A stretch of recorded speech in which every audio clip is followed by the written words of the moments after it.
You're watching The Legal Breakdown. Glenn, we of course all know about this bombshell Supreme Court ruling blocking nationwide injunctions. That means if the Trump administration does something illegal, one judge can't say this is illegal, we're going to block it across the entire country. So importantly, what are the implications of this law moving forward, and are any of them overblown?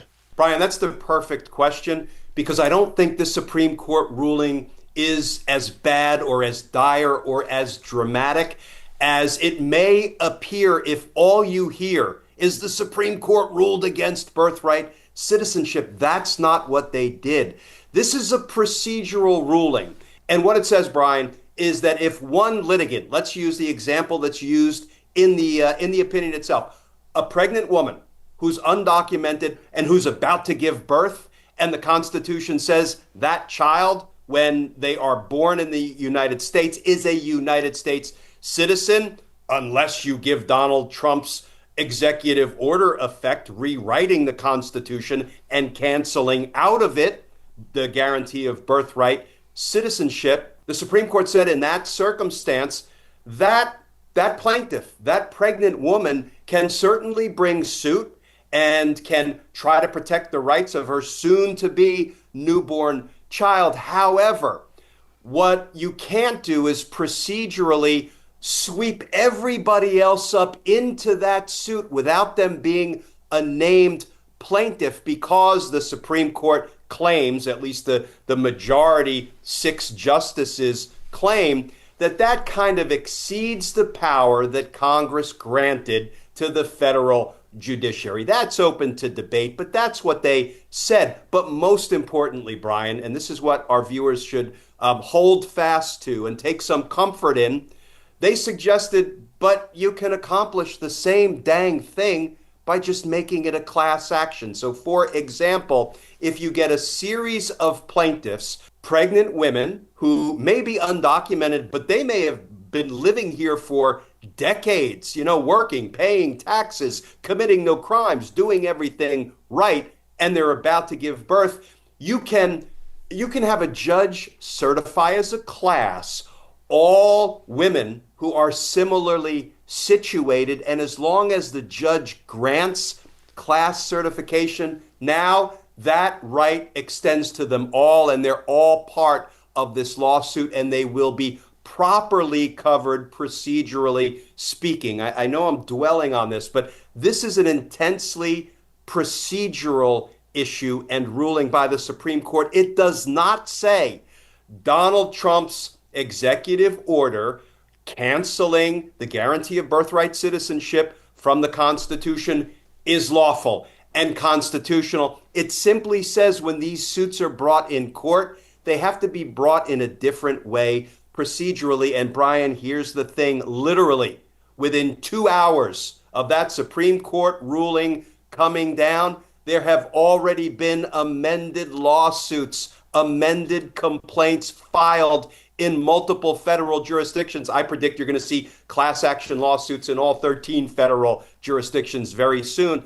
But you have organizations who are already hard at work in making sure they comply with this new Supreme Court procedural ruling. You've got the Institute for Constitutional Advocacy at Georgetown Law. You've got the Democracy Defenders Fund, Norm Eisen's group. You've got the ACLU. You've got the NAACP Defense Fund. They're already filing suits, some within 2 hours of the Supreme Court ruling. So I would urge people, don't despair, because this is not a ruling of substance. It's simply a ruling of procedure that I don't like, because it seems to me if one person's constitutional rights are being violated by Donald Trump trying to revoke with his Sharpie a constitutional right that we all clearly enjoy under the express language of the Constitution, well, everybody should be protected. Everybody shouldn't have to run into court or become part of a class action just to have their constitutional rights honored and respected. But you know what? If that's what the Supreme Court wants procedurally, F them. That's what lawyers are going to give them. I mean, it does seem like I understand that this is certainly a valid kind of alternative route. And I had spoken with Norm Eisen on Friday about how he's representing, in conjunction with the ACLU and the NAACP and other organizations, and him on behalf of Democracy Defenders Fund, have already begun introducing class action lawsuits in the absence of the ability of these federal judges to issue nationwide injunctions. But it still puts the onus it puts the onus on these individual litigants all over the country, instead of a judge being able to say, hey, what the Trump administration is doing is illegal, and so I'm going to block you from being able to do that. Now the onus goes on to all of these individual people who, by the way, may not have the ability or the know-how to find a lawyer, may not have the funds to be able to navigate the legal system, or may be afraid of getting in front of an administration that has shown itself to be perfectly willing to retaliate against people. And so doesn't that still seem fundamentally unfair, that now a judge can't just say, no, that's illegal, you can't do it, but now we just have to wait for individual litigants across the country to be able to find lawyer up and take on this administration affirmatively? Yeah, and you just previewed where I want to go next, the fundamental unfairness, because that was highlighted by Justice Sotomayor in her dissent. And, ordinarily I'll urge our viewers to read important court rulings that come down, but boy, this one is long, and there are separate concurrences and separate dissents issued by, Justice Kavanaugh, Justice Alito, Justice Thomas. Amy Coney Barrett authored the majority opinion. Then there's a dissent by Justice Sotomayor. There's a dissent by Justice Ketanji Brown. I mean, there's a lot of writing in this one, and it is very dense. But I pulled out two passages that I want to share with our viewers, because I think first it goes to your point. Doesn't this seem unfair that if one person's constitutional rights are being violated by Donald Trump rewriting the Constitution, without having the authority to do it, shouldn't everybody automatically be protected? And that's kind of where the disagreement comes in between the six-justice majority and the minority, the dissenters. So let me just read these two different passages. The first is from Amy Coney Barrett, and I want to take a minute to slowly work our way through this, because this gets a little bit dense. I want to translate it from legalese to English. She's talking about something called complete relief for a plaintiff, and let's continue to use the hypothetical of a pregnant, undocumented woman who's about to give birth. Complete relief for her when she brings a lawsuit versus universal relief for everyone who might be similarly situated. Now, this is before a class action lawsuit is filed. Here's Right. what Amy Coney Barrett says. She says, here, prohibiting enforcement of the executive order against the child of an individual pregnant plaintiff will give that plaintiff complete relief. Her child will not be denied citizenship. Put a pin in that. That's an important phrase. But Amy Coney Barrett continues, but extending the injunction to cover all similarly situated individuals would not render her relief any more complete. Now, remember, that's written in the context of not a class action, right? Right. But rather just an injunction in a case involving one pregnant woman that a judge then says, and I'm going to issue this injunction nationwide to just cover everybody and every jurisdiction. Here is what Judge Sotomayor says in response to that. Okay, so your ruling suggests that constitutional guarantees might not apply to anyone who isn't a party to the lawsuit, to which I say, Brian, this is the point you just made. I missed the part of the Equal Protection Clause in the Constitution that says all persons enjoy equal protection of the law. I missed the clause that says only if they file a lawsuit. Right. Right? So that's where the unfairness comes in. But where I said put a pin in it, Brian, here is what I want to tease out, and I want to hand this to our viewers.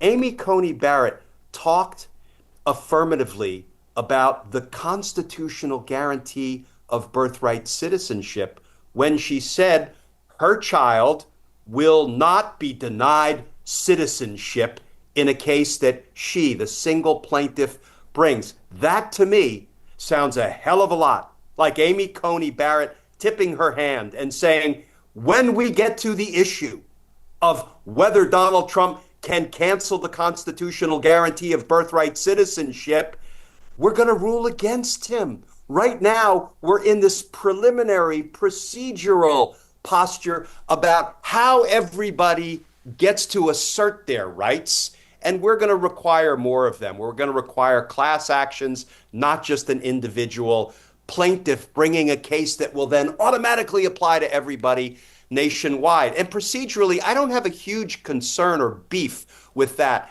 as long as they say, now that you've touched the procedural base that we are requiring, we get to rule that Donald Trump's attempt to rewrite the Constitution fails and falls. And that, to me, is what Amy Coney Barrett sounds like she is forecasting. I don't want to read too much into it, but I don't know why I ever have confidence that the Supreme Court is ultimately going to get something right. But for gosh sakes, if they say Donald Trump can take a Sharpie and cross out any part of the damn Constitution he wants, and we don't give a rat's ass, says the Supreme Court, at least 6 of us, well, then we're completely screwed.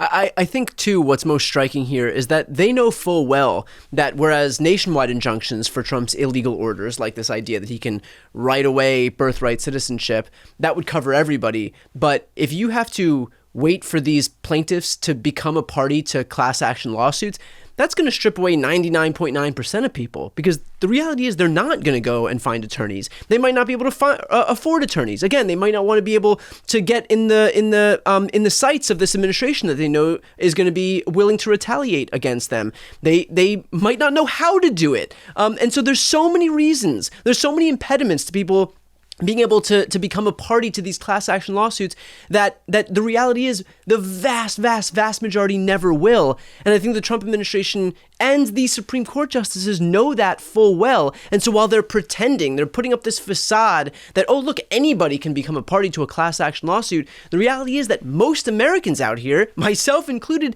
want no part of the legal system, certainly aren't looking to become a part of some class action lawsuit. God knows what that costs. God knows how to find an attorney willing to do that. And God knows whether it's even worth it to get in front of this administration and knowing full well what they may do. And that really is the sad reality out of all of this. It is the sad reality, but I will try to find a little bit of a ray of light amidst that sort of dark yet accurate recitation that you just gave. And that is, when you bring class action lawsuits, you might just have 6, 8, 10, 12 named plaintiffs, and you will ask the court to certify as a class all similarly situated individuals, like, for example, all undocumented women who may have given birth over the past year, or who are expected to deliver their children in the next 6 months. I'm just arbitrarily making up a class, right? So yes, I'm with you.